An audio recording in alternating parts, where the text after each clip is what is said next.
सात दफा दाबी नहीं आज सारा राज्य में स्टीयरिंग छाड़ आंदोलन करिछि ओडिशा ड्राइवर महासंघ।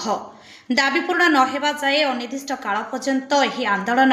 जारी रहिबो बोली महासंघ पक्षरु कुहाଯାଇଛି। मासे तले महासंघ एक सांबादिक सम्मेलन जरिया सरकार आगे दाबी उपस्थापन करथिला, किंतु उक्त दाबी पूर्ण होई नथिबारु आज राज्यर समस्त गाड़ी चालक आंदोलन को ओह्लाइबाकु निष्पत्ति नेइछन्ति। अन्यपटे गाड़ी चालक मानक द्वारा दिया जाइथिबा एही आंदोलन डाकरा को राज्य घरोई बस मालिक संघ और ट्रक मालिक संघ समर्थन जणाइछि। तेणु सारा राज्य में एही आंदोलनर जोरदार प्रभाव पड़िबार आशंका सृष्टि होइछि। एहाकु नेई सभापति रामकृष्ण दासଙ୍କ नेतृत्व उत्तर बालेश्वर बस्ता जड़ेश्वर बालियापाड़ और भोगराई ब्लॉकर शताधिक ड्राइवर 60 नंबर जातीय राजपथर जड़ेश्वर निर्वाचनी मंडलीर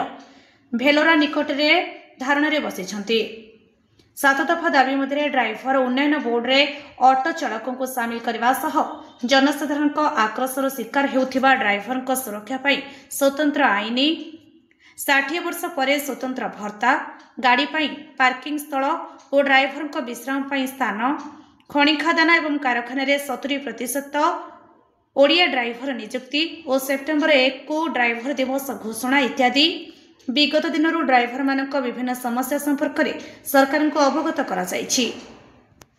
हेले सरकार ड्राइवर मानक दाबी पूरण नहीं कौनसी पदक्षेप नहीं नाहांती, फल ड्राइवर मानक मध्यरे असंतोष प्रकाश पाइछि एवं समस्त ड्राइवर बड़ा आंदोलन को ओह्लाइबा को निष्पत्ति नेइछन्ति। नारायण पात्र बस्ता ब्लॉक कार्य सभापति धारणा जो देखते ओडिशा ड्राइवर महासंघ तरफ स्टीयरिंग छाड़ आंदोलन करछन कोन रहि चान हमर 7 कोटी दाबी रही से दाबी गुड़ा पूरण करदेले आमे भी स्ट्राइक करिया पई चाहूनु। जनसाधारण एमती हैरान होउछन्ती, आमे मध्ये हैरान होउछु जेटा कि आमे चाहूनु जे स्ट्राइक करिया पई,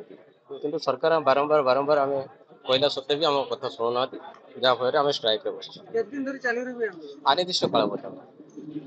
अनिर्दिष्ट काल पर्यंत जते दिन पर्यंत सरकार आम कथा न शुणी से दिन पर्यंत स्ट्राइक रे बसबू एवं आसंता काली आम स्त्री छुआ पिला धरिक आम राजरास्ता मु काजगड़ी मुकुलसी पंचायत बस्ता ब्लॉक भाई आम ड्राइवर दुख बहुत जहाँकि आज पर्यटन सरकार टोटाल शुणी पारे। आग सरकार जो गोटे शुणी दया करते सरकार टोटाल शुणिया कहीं विधानसभा कथा उठी तथा आम कथा शुणिले आम दुख कहले शुणे आम दुख किए शुणे आम तो ड्राइवर ना लेके मड़ी मुंडिया आमको गणति कर दौरान आम दुख कहीं भी शुणु आम दुख बहुत भाई आज 3-4 ब्लॉक भाई ड्राइवर भाई बसते आकर्षित समस्त आप देखिपे मीडिया भाई भी देखिपे आम दुख जनवाई सरकार को ये आसी आम बसचे आम दुख सरकार शुणु क्या आम प्रबल दुख आम भाई ड्राइवर ना लिखीचु आम बहुत जदि सरकार न बुझे आम सुनता एमती बस रही टोटाल बस रही आम कथा जब सरकार शुणे से दिन उठा ये हूँ जय जगन्नाथ मु चंदन बालेश्वर जिला एडमिन। विगत 2 मास पछरे 7 गोटी दाबी नहीं आमर प्रति जिलू जिला एडमिन बंधु माने लोअर पीएमजी रे शांति श्रृंखला भाव में 6 दिन धारणा रे बसी थिले, किंतु आमर जो 7 गोटी दाबी थिला निश्चित रूपे सरकार महोदय आम मानकर कथा कर्णपात करबा न हेतु ओडिशा ड्राइवर महासंघ महामंच जरिया रे मासे हेला पंचायत स्तर समस्त प्रशासन अधिकारी मानक अवगत करे जुलाई 8 तारिख दिनटा को धार्य करा जायतिला जे स्टीयरिंग छाड़ आंदोलन पाई सही उद्देश्य रे आज आमे माने एठी एकत्रित हेइछु 4टा ब्लॉक एकत्रित होई बसी शांति श्रृंखला भाव में केमिति हमर आंदोलनटा जोर सफल हबो सेति माने प्रयास करू। कोन दाबी रही हमर 100 किलोमीटर भीतर गोटे पार्किंग रो व्यवस्था, 2 रे होउछु सेप्टेम्बर 1 तारिख को एक ड्राइवर मान्यता दिवस रूपे घोषणा करा जाऊ। तृतीय है 60 वर्ष पर जो लाइसेंस टा कैंसल हो जाती इन्शुरांस व्यवस्था ड्राइवर बंधु मान को सुरक्षा दि जाऊ एमती किसी दाबी आम मान रही।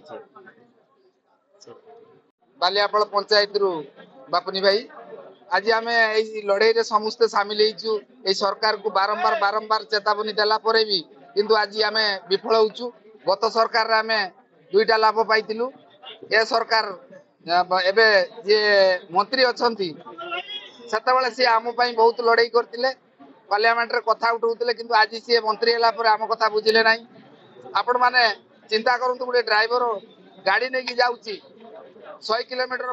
भितरे जे ड्राइवर मानकर जे दाबी अछि शौचालय आपण माने चिंता करंतु हमर प्रधानमंत्री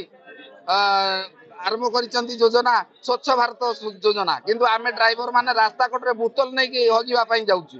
ତ ଆପଣ ମାନେ ଚିନ୍ତା କରନ୍ତୁ ଏଇଟା କ'ଣ ଡ୍ରାଇଭର ଦାବି ନୁହେଁ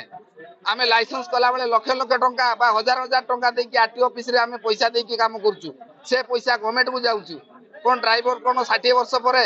ଯେତେବେଳେ ତା ପିଲା ଛୁଆ ଅନାଥ ହେଇଯାଉଛନ୍ତି କ'ଣ ସରକାର କତରୁ ପାଇବାର ଅଧିକାର ନାହିଁ ତ ଏଇଭଳିଆ ବିଭିନ୍ନ ପ୍ରକାର କିଛି କିଛି ଦାବି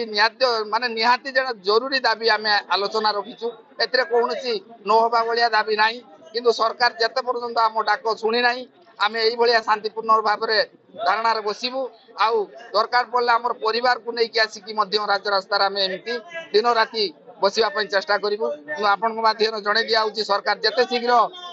ଆମର ଦୁଃଖ ବୁଝିବେ ଆମେ ସେତେ ଶୀଘ୍ର ଷ୍ଟ୍ରାଇକରୁ ଉଠିବା ପାଇଁ ଯେତେ ପର୍ଯ୍ୟନ୍ତ ନ ବୁଝୁଛନ୍ତି ଆମ ଜୀବନ ଚାଲିଯିବ ପଛେ ଆମେ ଏଇ ଆନ୍ଦୋଳନ କରି ରହିବୁ। ଜଳେଶ୍ୱରରୁ ମନୋଜ କୁମାର ଭୂୟାଙ୍କ ରିପୋର୍ଟ ଅପରାହ୍ନ ଲାଇଭ୍।